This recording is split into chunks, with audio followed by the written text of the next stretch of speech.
I don't know how to explain it, but whenever I see miniature things, familiar objects, just tiny, it makes me so happy. Is it the same for you? I'm squealing a bit in delight about our next guest, Lynnwood miniature artist Miriam Wilson. Hello. Hi, Susie. Do you get that a lot? I do, yes. Yeah, and I completely understand it because it's like that for me too. Oh. There's just something about miniatures that draws you in, that brings joy. I mean, they're art and they're toys and they're playful and joyful. Oh, that's it right there. So tell me how you got started in this tiny work. Well, I was kind of born into a family that appreciates miniatures. My mom was making doll houses when I was from scratch. My dad too. They both made doll houses. Wow. Okay. Just for us to play with. Yeah. And so I always had an appreciation. But then it was really during the pandemic that that I just delved in. Like right a lot into the world of tiny. Yeah. Like a lot of people, I had free time and so needed something to do with my energy, and so miniatures called to me. Oh, well, and this is what happened. Your work is stunning. And it like I said, leaves me so happy. So let's look at a little bit of what you've brought. First of all, tell me about scale. How does that work? So I work primarily in 1/12 scale, where 1 inch in the miniature work is equal to 1 foot in real life. Some people work in 1/6 scale, which would be like Barbie scale, play scale. And then, I mean, people work in all sorts of Do they go scales, tinier than 1/12? They go really tiny. Wow. Like some people that work with trains will work in I don't even know the names of them, but there are many different. This seems tiny enough. Okay, tiny enough. Let's start over here. So this is part of a larger project? So a larger project that I'm doing, that's a dollhouse that sort of acts as a stage to tell the story of Red Riding Hood when she's grown. When she's grown. Yeah, so this is her bed. She's looking back. This is her bed, as you can see there. And then I hope you can see the tiny, so there's a chair and the spectacles on the chair and the tiny slippers. Tiny slippers. And the book that she's reading is Red Riding Hood. So she's looking back at her story, and I think the rug is particularly important to this story, wouldn't you say? Wow. And then the spectacles in the book on the chair, but then also the suitcases. Tell me about those, because this is an important part of your work. I do a lot of miniature suitcase work, and really what I do is I use the suitcase as a miniature diorama. So this is just a sampling, but this one right here is actually Red Riding Hood's grandmother's suitcase. So you can see there's a trap in there. There's the axe that was used. So this is Red Riding Hood's grandma, what she would have after the attack.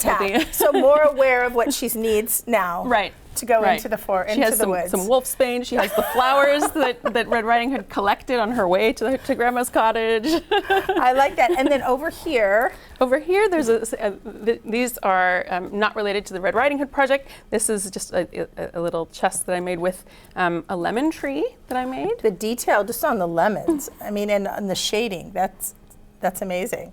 And then what about this piece? This was a gift that I made for my husband for our 15th anniversary, and it features 2 ravens that we saw in New Mexico that had built their nest out of barbed wire, and I thought it was a really cool symbol of people forming a life together. Yeah. And then this sweet armoire. And then here's an armoire that's just filled with some tiny little things, kind of feminine.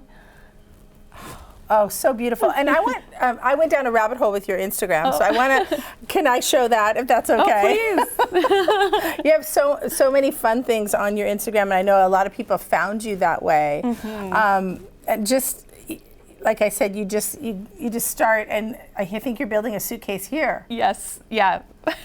Oh, I'm just, when you open it up, it's such a fun surprise.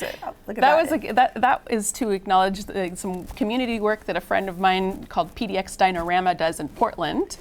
Oh, with all the cute little With all the cute little things. She does little sidewalk joy installations that feature a lot of miniatures. I love that you use these skills to thank people. So you're going to show me how you do some of your work, because it actually requires mini tools, right? Okay. Yes. So what are we going to do? This is a miniature lathe. Okay. And it's a very small scale lathe for working on even toothpicks. But what we're going to make today is a plant stand. Okay. Like you'd see in big scale in a house. Okay. And this could be used either for 1/6 scale or 1/12 scale. This would be the equivalent of a 3-foot stand. Stand, okay. And then we're going to be making a plant that will go on it. All right, so the first thing you're going to show us is how you use the lathe to do one of the legs. So you start out, you were saying you start out with just a plain dowel. a plain dowel. Then I mark the dowel to know where to make the cuts. And here's a version of the finished leg of the plant stand which before you've it's used stained. the lathe on, which you're going to show us and now. I'll show now. Okay. And safety first. Oh, so I'm going to put my hair back, put some safety goggles on, and take my scarf off. Okay. we don't want to get caught in the mini lathe. Right, yeah. we don't want to get caught. Now, normally if I'm doing a lot of lathe work, I would also be wearing a respirator mask, but I won't for this. Okay. Because it's just a couple This moments. is so tiny. So I love even the mini tool. Okay. So we've got this, we've got to make sure it's all balanced. Okay. And I'm just going to adjust something really quickly here. There we go. This is a little work stand for the tools. Okay, and you can see you're going over those marks. Ah, okay. And cutting the little dowel part. That takes a steady hand. It does take a steady hand and a lot of concentration, although it's also fairly meditative when you really get into the work. You have to limit your coffee intake when you're doing lathe work? Yeah, actually, it's good to not have any kind of shaking going on. I love that. Okay.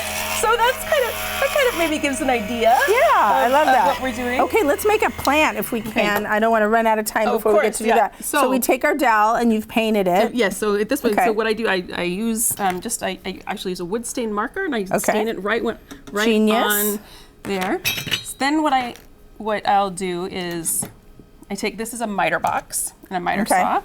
So I cut it down to size. I won't do it because just to save time. So you cut that.